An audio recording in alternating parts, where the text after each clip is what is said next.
Hello বন্ধুরা, আমি চলে এসেছি তোমাদের সামনে আবার আজকে একটা নতুন রেসিপি নিয়ে, নতুন ব্লগ নিয়ে।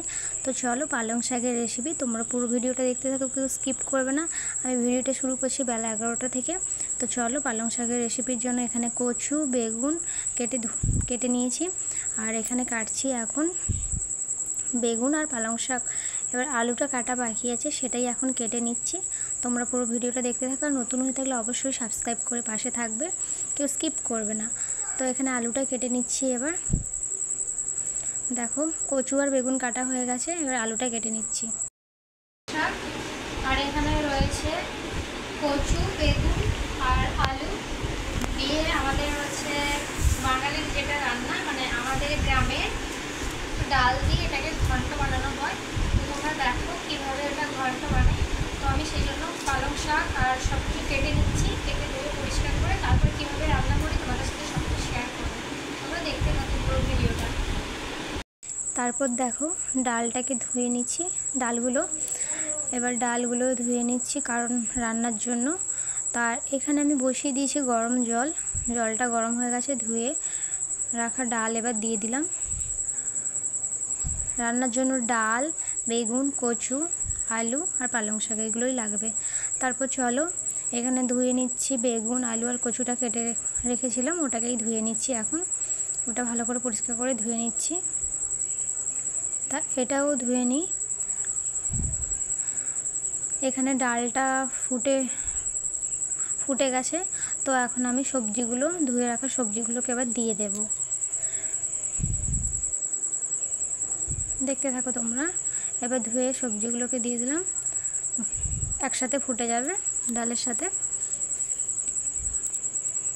তো এবার দিয়ে দেব এটাতে লবণ আর হলুদ পরিমাণ মতন, কারণ সেদ্ধর সময় লবণটা দিয়ে দিলে তাড়াতাড়ি সেদ্ধটা হয়ে যায়।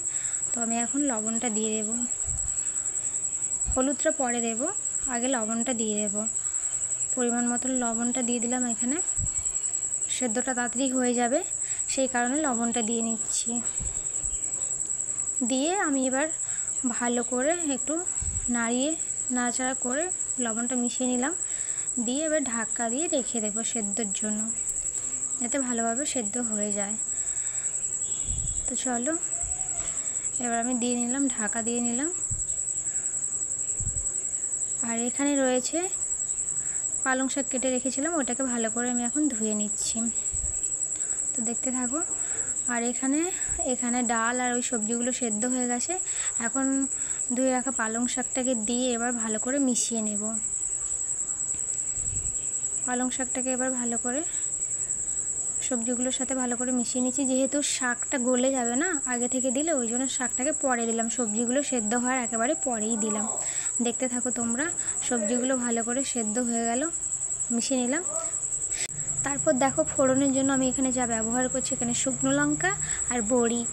তা বড়িটা আমাদের একেবারেই বাড়িতেই বানানো। বড়িটাকে লাল লাল করে ভেজে নিচ্ছি এদিক ওদিক করে। বড়িটাকে ভালো করে 2 দিক লাল করে ভেজে নিয়েছি। তো এবার দিয়ে দেব ফোড়ন। আমি এখানে 5 ফোড়ন ব্যবহার করব। তো আমি এখানে 5 ফোড়নটা দিয়ে নিচ্ছি। দেখো, 5 ফোড়নটা দিয়ে নিলাম। এবার সবকটা এবার বড়িগুলো ভালো করে ভাজা হয়ে গেছে। এবার বড়িগুলোকে আমি একটু তুলে নেব। তোমরা একটু দেখতে থাকো কি করি। তা আমি এখন বড়ি তুলে নিচ্ছি। বড়িটাকে তুলে নিলাম। এবার কেটে রাখা পেঁয়াজটাকে আমি দিয়ে দেব।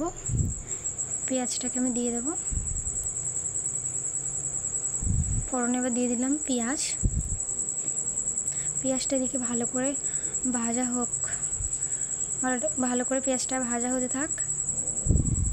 তারপরে পেঁয়াজটা ভালো করে ভাজা হতে থাক, আমি এখানে দিয়ে দেব তেজপাতা।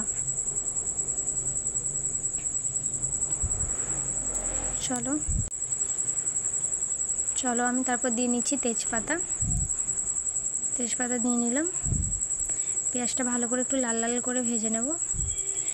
এই পেঁয়াজটা ভাজা হতে থাক। এদিকে আমি একটা শুকনো কড়াইতে কিছুটা জিরা আর শুকনো লঙ্কা দুটো একটু গরম করে নিচ্ছি। এটাকেও কী করি তোমাদের সাথে তোমরা দেখো, বুঝতে পারবে। দেখো, এখানে গরম করে নিলাম। ভালো করে। তো তারপর দেখো ফোড়নটা এদিকে পেঁয়াজটা ভালো করে ভাজা হয়ে গেছে, তারপর ওই সেদ্ধ করা সবজিগুলোকে সব দিয়ে নিলাম। আর এখানে জিরে গুঁড়ো করে নিয়েছি, আর বড়ি ভেজে রেখেছিলাম ওটাকেও শিলনোড়াতে গুঁড়ো করে নিলাম। তারপর ঘন্টার ওপরে ওটা দিয়ে দিলাম, তার কারণ এটা ফ্লেভারটা আরও সুন্দর আসবে, খুব টেস্টিও হবে খেতে, যার কারণে এটাই দিলাম। তো ফাইনালি দেখতে পাচ্ছ আমার ঘন্টটা রেডি হয়ে গেছে।